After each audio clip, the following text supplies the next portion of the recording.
Hi, it's Mary Clare of Mystics by the Sea, and today's April 28th, right? Yep, April 28th. And I will have your birthday numerology, and today I pulled the Seven of Wands.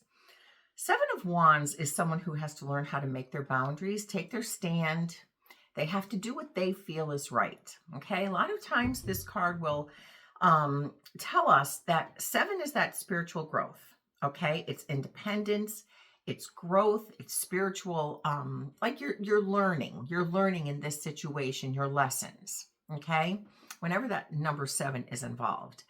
But he's there, right? He's standing there. He's got that wand in front of him. He's ready to like make his boundaries. And all of these challenges, I will call them, opportunities to learn are going to come at him. This is where he is right now. So he has to make his boundaries and stand his ground. You are on firm ground. A lot of times he feels like, am I wrong? Am I doing the right thing? Am I fighting this, for the wrong reasons? Or I shouldn't be? Am I just being difficult? No, this is not about being right or wrong. This is about what is right. What you feel in your heart is right. Okay. So the Seven of Wands is someone who's learning to make their boundaries, okay, who is on solid ground. And that is what they need to do to get them to get them further in whatever this is that's going on.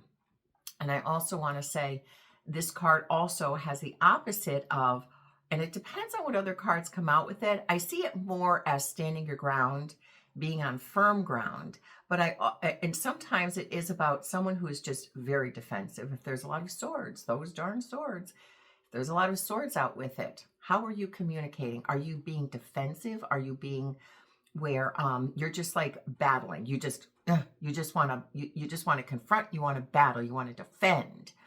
All right, that's another aspect of this card. And again, in a reading, it will really steer me which way to go. But you right now, as you're seeing this video, where does it resonate with you? Okay. All right. If it's your birthday today, you have the 1 birth number and a 6 personal year. And a 1 birth number is someone who's finding their power, their independence in this lifetime. All right. I always say the ones hold a lot of power and authority. So they have to be very careful they don't abuse it. Because if a 1 feels insecure, their biggest obstacle, okay, the one thing, if they can find their confidence and their self-esteem, all right, they'll do just fine. Otherwise, a 1, because they do have that intense, focused, driven attitude, they could be overpowering. They could abuse that gift that they have because they feel insecure.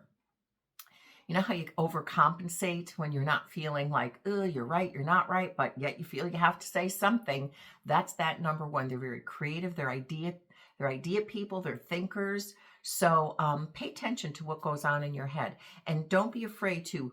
The ones, their mind could be all over the place. They can have a million things started because they're creative.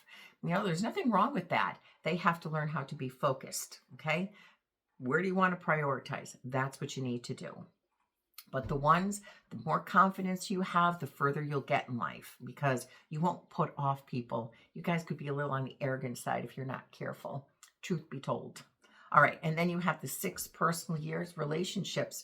This year is all about relationships with you. That's where you're going to prioritize. And it's also where you need to focus this year. Home, family, relationships, past relationships, how they're affecting your emotional thinking right now with what's going on in your life. Okay, what do you need to balance this year in relationships? Because that 6 is the number of giving and receiving. All right, have a great day.